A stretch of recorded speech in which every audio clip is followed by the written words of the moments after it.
અમદાવાદમાં 5 વર્ષની એક બાળકી સાથે દુષ્કર્મનો બનાવ બન્યો છે। આ બાળકી તેની દાદી પાસે રમી રહી હતી અને અચાનક જ ગાયબ થઈ ગઈ હતી।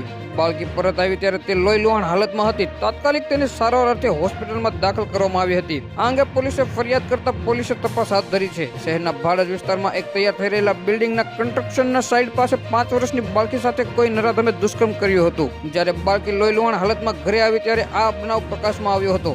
બુધવારે આ અંગે પોલીસે માહિતી આપી હતી। પોલીસે એફઆઈઆર નોંધી તપાસ હાથ ધરી છે। પોલીસ આરોપીની ઓળખ કરવા માટે સીસીટીવી ફૂટેજની તપાસ કરી રહી છે।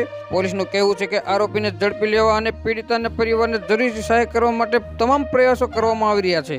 આ બાળકીએ 1 વર્ષ પહેલા તેના માતા પિતા ગુમાવી દીધા હતા। આથી તેની દાદી તેની સંભાળ કરતી હતી। તેની 50 વર્ષીય દાદી એક નવા બની રહેલા બિલ્ડિંગ કન્સ્ટ્રક્શનમાં સાઇટ પર કામ કરતી હતી। 15 જાન્યુઆરીના રોજ દાદી તેના કામમાં વ્યસ્ત હતી। તે સમયે બાળકી અચાનક જ ગુમ થઈ ગઈ હતી। તે સમયે આ દુષ્કર્મની ઘટના બની હતી।